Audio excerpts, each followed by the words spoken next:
দোকান থেকে কেন কিনবে? বাড়িতে যদি আটা, সুজি আর চিনি থাকে তাহলে খুব সহজেই এই মুখরোচক স্ন্যাক্সটা তৈরি করে নিতে পারবে। আর একবার বানিয়ে 1 মাস পর্যন্ত সংরক্ষণ করে রেখে খেতেও পারবে। হালকা ফুলকা খিদেতে টিফিন হিসাবে অথবা সন্ধেবেলা চায়ের সাথে এই রেসিপিটা খেতে দারুণ লাগে। নমস্কার বন্ধুরা, বেঙ্গলি ওভেনে তোমাদের সবাইকে স্বাগত জানাই। এই টিফিন বা স্ন্যাক্স রেসিপিগুলো তৈরি করার জন্য একটা বাটি বা গ্লাসের মাপ নিতে হবে।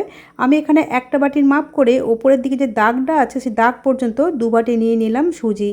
10 টাকার যে সুজির প্যাকেটগুলো হয় তার থেকে 3 ভাগের 2 ভাগ সুজি নিয়ে একটা বোলের মধ্যে ঢেলে নিলাম। এখন এই সুজির মধ্যে দিয়ে দিচ্ছি চিনি। যে বাটির মাপ করে সুজি নিয়েছিলাম ওই বাটির মাপই 1 বাটি চিনি নিয়েছি। আর ওই একই দাগ পর্যন্ত চিনিটাও নিতে হবে, তবেই কিন্তু রেসিপিগুলো পারফেক্ট হবে মাপটা ঠিকঠাক নিলে। এখন এই সুজি আর চিনি একটা চামচের সাহায্যে ভালোভাবে মিশিয়ে নিয়েছি। সুজি আর চিনির এই মিশ্রণটা একটা মিক্সিং গ্রাইন্ডারের মধ্যে ঢেলে নিচ্ছি। এখানে আমি ছোট মিক্সিং জারটা ব্যবহার করেছি যাতে পাউডার করতে সুবিধা হয়। এই যে সুজি আর চিনির মিশ্রণটাকে পাউডার তৈরি করে নিয়েছি। আর পাউডারটা কিন্তু একদম মিহি পাউডার হবে না, একটু দানা দানা ভাব থাকবে। আমি তোমাদের হাত দিয়ে দেখিয়ে দিচ্ছি বন্ধুরা, দেখো এরকম হালকা একটু দানা দানা ভাব আছে, তাতে কোনো সমস্যা হবে না। এখন সুজি চিনির এই পাউডারটা আগের মিক্সিং বোলের মধ্যেই ঢেলে নিচ্ছি। এখন এর মধ্যে দিয়ে দিচ্ছি 1 চিমটি লবণ আর দিচ্ছি চা চামচের 4 ভাগের 1 ভাগ বেকিং সোডা। এই লবণ আর বেকিং সোডা এই পাউডারটার সাথে খুব ভালোভাবে মিশিয়ে নিতে হবে। শুকনো উপকরণগুলো মেশানো হয়ে গেলে এখন এর মধ্যে দিয়ে দিচ্ছি কুকিং অয়েল। এখানে আমি 3 টেবিল চামচ কুকিং অয়েল ব্যবহার করেছি। চাইলে এর পরিবর্তে গাওয়া ঘিও ব্যবহার করা যায়। গাওয়া ঘি ব্যবহার করলে 2 টেবিল চামচ ব্যবহার করলেই হবে। এখন এই তেলটাকে এই পাউডারের সাথে হাত দিয়ে চেপে চেপে খুব ভালোভাবে মিশিয়ে নিতে হবে। এমনভাবেই মেশাতে হবে যেন এই মিশ্রণটা একটা দানাদার মিশ্রণে পরিণত হয়। 1.5 থেকে 2 মিনিট এইভাবে হাত দিয়ে একটু চেপে চেপে মেশালেই কিন্তু মিশ্রণটা দানাদার তৈরি হয়ে যাবে। বন্ধুরা দেখো কত সুন্দরভাবে দানা দানা এসে গেছে। এগুলোর মধ্যে কিন্তু আর কোনো পাউডার ভাব নেই। মিশ্রণটা ঠিক এই রকম টেক্সচারে চলে আসলে আর মেশাবার দরকার নেই। এখন আমরা এটাকে ডো মেখে নেব। তার জন্য এখানে নিয়েছি জল। এটা কিন্তু নর্মাল টেম্পারেচারের জল। যে বাটির মাপ করে সুজি নিয়েছিলাম ওই বাটির মাপই 1 বাটি নিয়েছি জল। আর যে দাগ পর্যন্ত সুজিটা নেওয়া হয়েছিল সেই দাগ পর্যন্ত জলটা কিন্তু দিয়েছি। জলটা এখন এই সুজির মিশ্রণের সাথে খুব ভালোভাবে মিশিয়ে নিতে হবে। মিশ্রণটা এই সময় কিন্তু লিকুইড হয়ে যাবে যেহেতু এর মধ্যে চিনি দেওয়া আছে। এখন ওই একই বাটির মাপ করে এর মধ্যে দিয়ে দিচ্ছি আটা। যে আটা দিয়ে বাড়িতে আমরা রুটি তৈরি করে খাই সেই আটাই এখানে আমি দিয়েছি।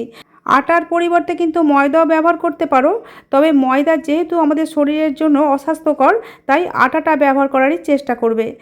আটাটাকে খুব ভালোভাবে মিশিয়ে নিয়েছি।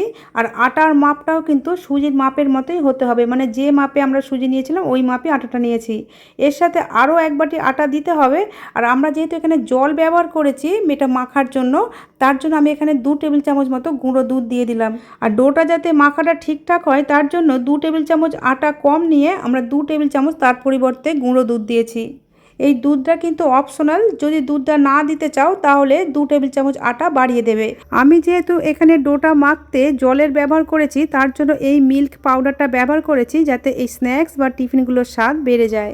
এখানে জলের পরিবর্তে যদি লিকুইড দুধ ব্যবহার করো তাহলে গুঁড়ো দুধটা দেওয়ার কোনো প্রয়োজন নেই। এই আটাটাকেও খুব ভালোভাবে মিশিয়ে নিয়েছি।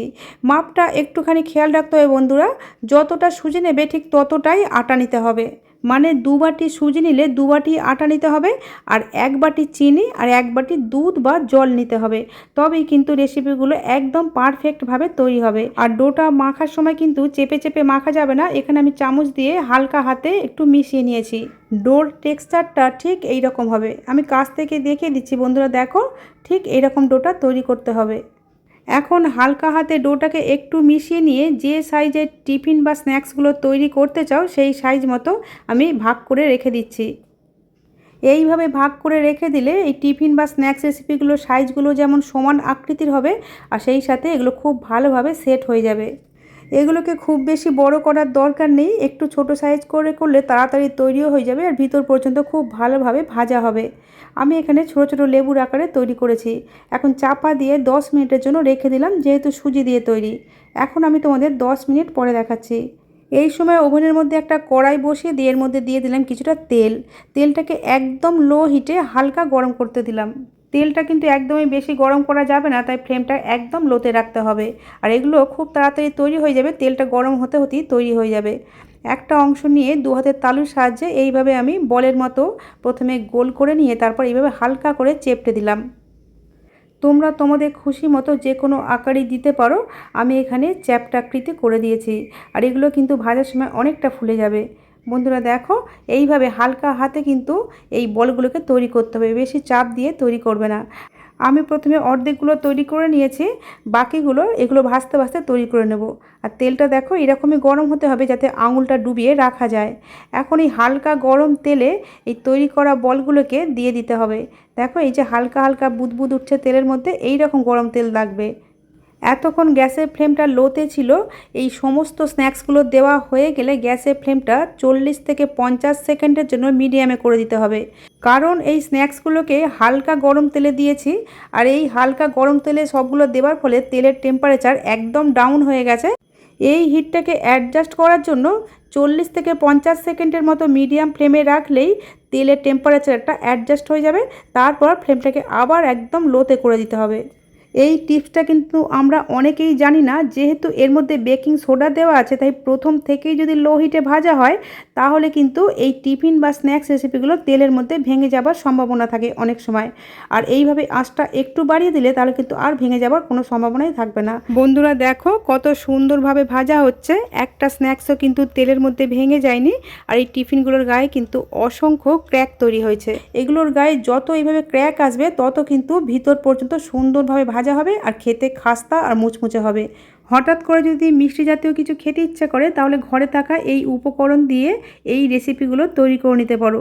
এগুলোকে কিন্তু বিস্কুটও বলতে পারো। এগুলো ভেজে নেবার পরে ঠান্ডা করে এয়ারটাইট কন্টেনারে রেখে দিলে কিন্তু 1 মাস পর্যন্ত ভালো থাকবে। বন্ধুরা দেখো, লো হিটে উল্টে পাল্টে ভাজতে ভাজতে খুব সুন্দর দুপিটেই কালার চলে এসেছে। এখন এগুলোকে তেল থেকে এইভাবে প্লেটের মধ্যে তুলে নিয়েছি। আর এই সময় তেলটা কিন্তু বেশ গরম আছে, তাই দ্বিতীয়বার ভাজার সময় এই গরম তেলে কিন্তু দিলে হবে না। তাই দ্বিতীয় ব্যাচ ভাজার সময় যদি এই গরম তেলের মধ্যে দিয়ে দিই তাহলে স্ন্যাক্সগুলোর গায়ে খুব তাড়াতাড়ি কালার চলে আসবে আর ভিতর পর্যন্ত সুন্দরভাবে ভাজা হবে না। তার জন্য গ্যাসের ফ্লেমটা অফ করে 2-3 মিনিট তেলটাকে একটু ঠান্ডা করে নিতে হবে। তারপর হালকা গরম তেলে আবার দিতে হবে। আমি কিন্তু এই ভিডিওতে অনেকগুলো টিপস বলে দিয়েছি। এই টিপসগুলো মেনে চললে এইরকমই খাস্তা মুচমুচে বিস্কুট বা স্ন্যাক্স বা টিফিন যাই বলো না কেন তৈরি হয়ে যাবে, অথচ একটাও কিন্তু তেলের মধ্যে ভেঙে যাবে না। বন্ধুরা তোমাদের সাথে কথা বলতে বলতে দুটো ব্যাচই কিন্তু ভাজা হয়ে গেছে। দেখো কতটা লোভনীয় হয়েছে। এখন কিন্তু এগুলো খুব নরম, যেগুলো যত ঠান্ডা হতে থাকবে তত শক্ত হতে থাকবে আর খাস্তা মুচমুচে হবে। এই স্ন্যাক্সগুলোকে খুব ভালোভাবে ঠান্ডা করেই তবে জারের মধ্যে ভরতে হবে। গরম থাকতে থাকতে ভরলে এগুলো কিন্তু নরম হয়ে যাবে। আমি আমার চ্যানেলে এইরকমই হাতের কাছে থাকা উপকরণ দিয়ে সহজভাবে তৈরি নতুন নতুন রেসিপির ভিডিও আপলোড করে থাকি। এই রকম রেসিপির ভিডিওর আপডেট সবার আগে পাওয়ার জন্য চ্যানেলটা সাবস্ক্রাইব করে পাশে থাকার অনুরোধ রইল। বন্ধুরা আজ তাহলে এই পর্যন্তই। তোমাদের সাথে আবার আমার দেখা হবে নতুন কোনো রেসিপির সাথে। তোমরা ভালো থেকো, সুস্থ থেকো, সাবধানে থেকো।